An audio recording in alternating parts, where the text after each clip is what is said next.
All right, we'll stay in the sport of basketball. We'll now move to the to Team USA men's hoops, where exhibition matches have gotten underway, and the USA is off to a bit of a false start. They dropped their first two games. Game one, they lost to Nigeria 90-87, and then 2 days later, on the 12th, they lost to Australia 91-83.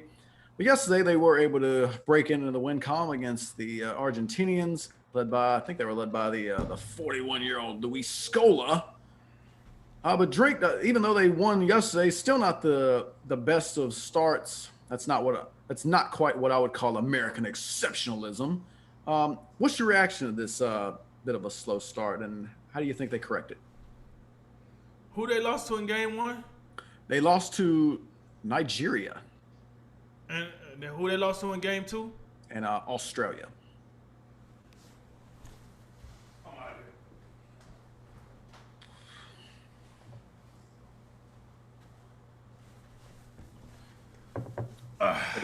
Did you just go reference a map to see where Nigeria was? No.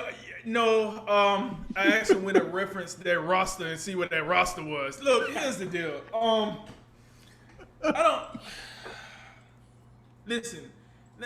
Ask yourself this, right?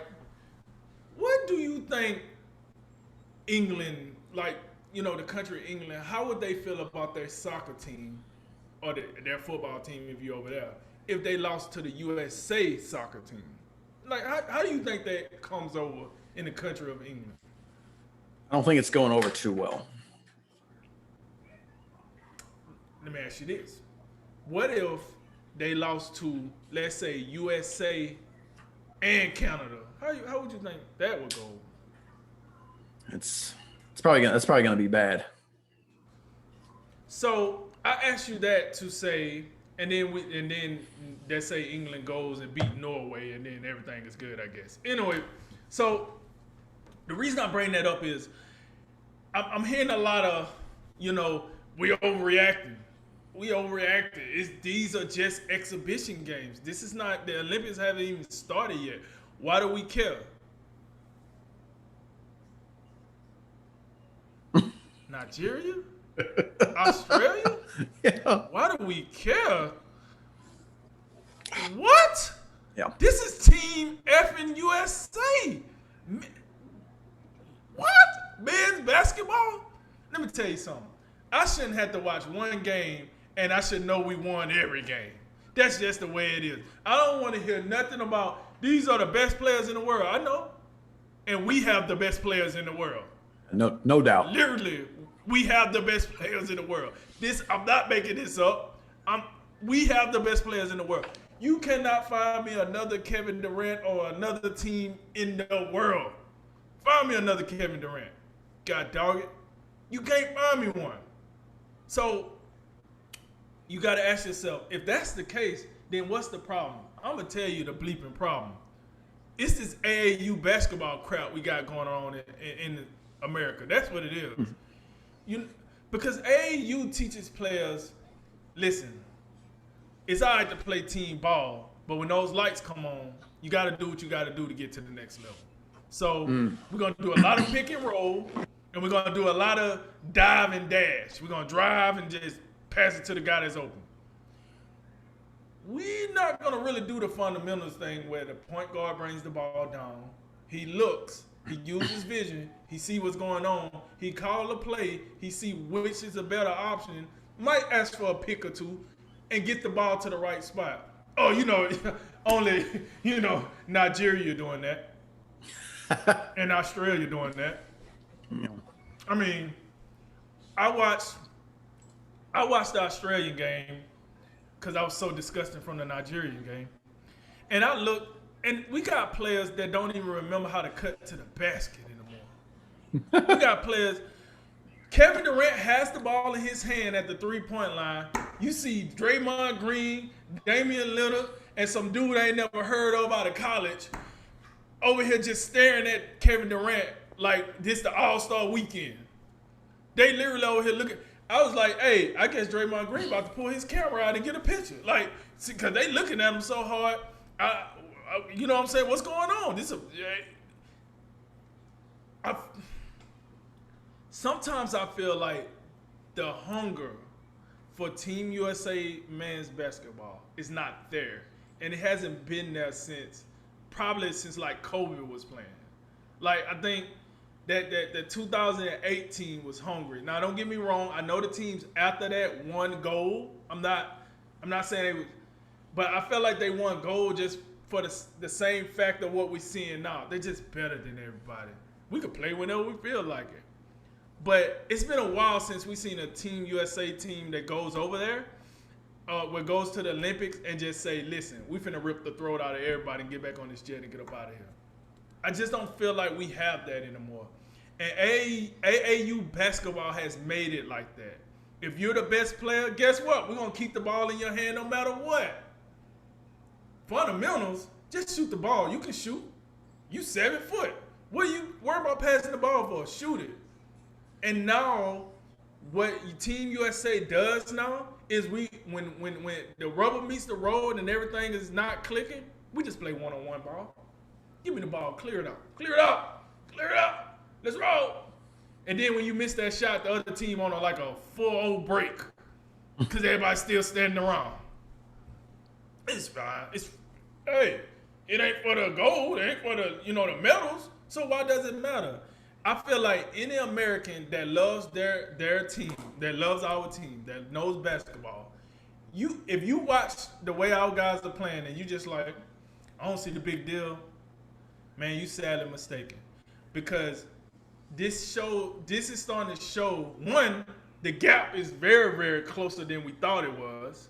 So for anybody that thought there was this major gap in between the U.S. and the rest, it's not. And then two, it just shows you the lack of fundamentals that Americans play with. It's all about athleticism and talent. It's not about the fundamentals no more. If I'm lying, go back and look at the Nigerian game. Go back and look at the Australia game. Look at those games and look how both of those teams are playing against the U.S. Oh, did I say both of those teams? Both of those teams are playing in the paint against the U.S. because we don't even got a rim protector because we thought it was smart enough to just go down here with small ball. We're going to take Bam out of Bio and some dude out of college we ain't even heard of, and they're going to play the 5, and we're going to go against these teams, and that's what's going to happen. Okay. Somebody tell me how that worked out in the first 3 games. Now we got 2 more games to get our stuff together.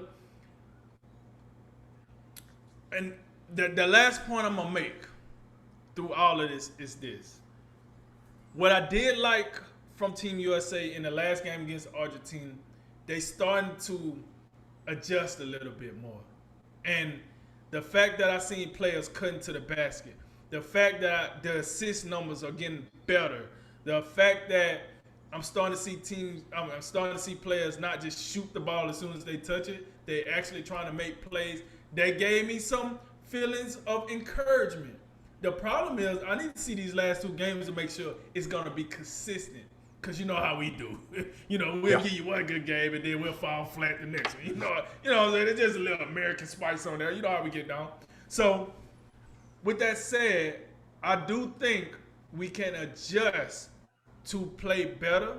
I don't think this is like a permanent problem. We just got to get back to some fundamentals. Cutting to the basket. Letting the play develop. Actually running a damn play or two. And I don't know if it's because Coach Popovich, I'm sorry. I don't know if it's because, Coach Pop, I don't know what exactly he's doing.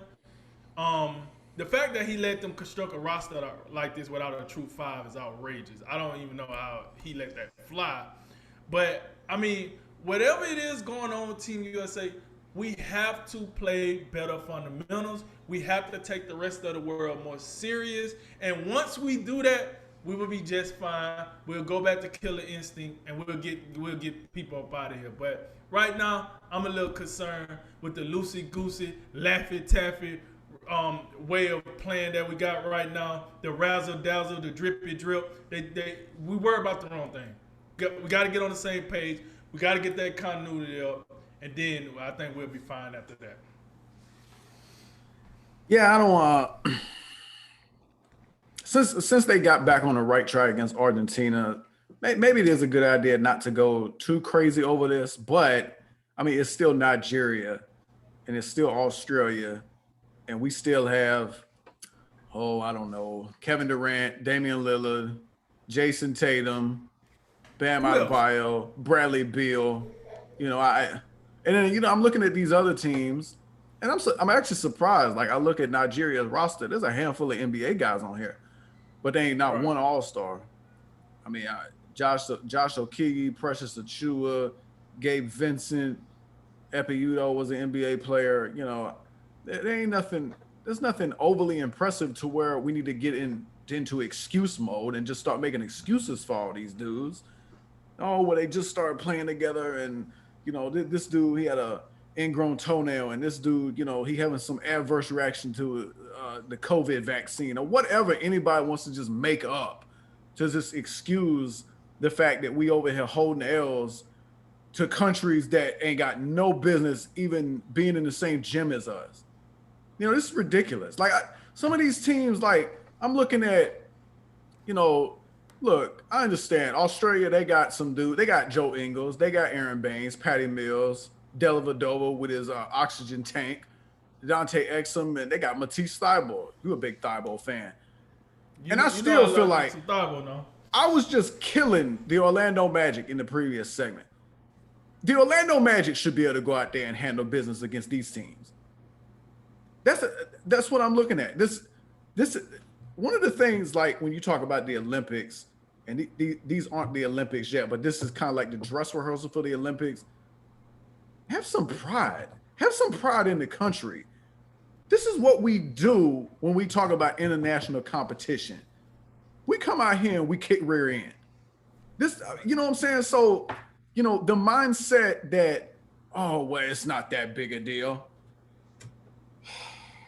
Well, when China runs the world, it won't be because of basketball, but this is just another example of something that we over here getting lax and soft about and say, well, it's not a big deal. I'd rather sit over here and talk about, which bathroom I'd like to use today. Cut this crap out. So, and I think, the Greg Popovich point, we kind of brought it up just a little bit, in the break there. Greg Popovich ain't done much recently. The last few years is starting to get a little stale. They ain't got, Aldridge and DeRozan. This ain't it. And I just want to is Greg Popovich now getting in that Stan Van Gundy range? So where, the guy's had a Hall of Fame NBA career. You could make an argument Greg Popovich, perhaps the greatest NBA coach of all time. I'm going Phil Jackson. That's just me.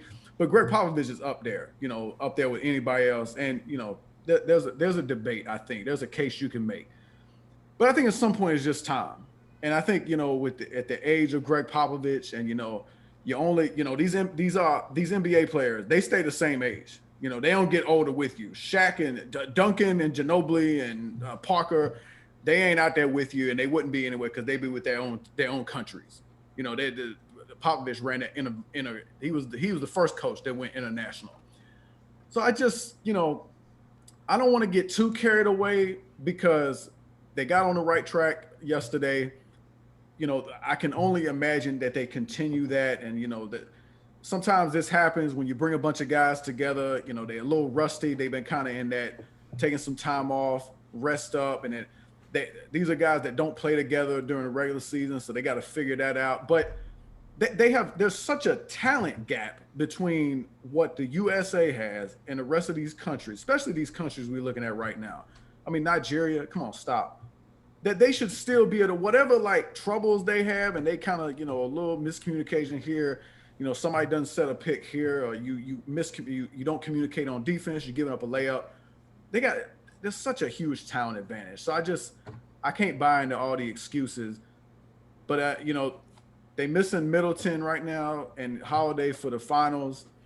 So maybe I feel like there's other people they missing, because some of these names on this team are just like, who are these people? And by the way, I do think there is some value when you look at, the big fellas that they have. They don't. Bam Adebayo is a modern NBA 5, but outside of that, I'm not where are the fours at? I guess Draymond's playing 4, and then outside of that, what is Jeremy Grant even doing on this team? What is this? But I'm just looking Hey, man, at like, he had a pretty good season for the Pistons. but remember the whole. I know you remember the whole Kevin Love thing. Like, oh, Kevin Love, this ain't real. Like he just the token white dude on the team. So I get the point where, man, they should have put DeAndre Ayton on this team. Yes, they should have. They should have brought both DeAndre Ayton and Kevin Love because this team ain't got a lick of size.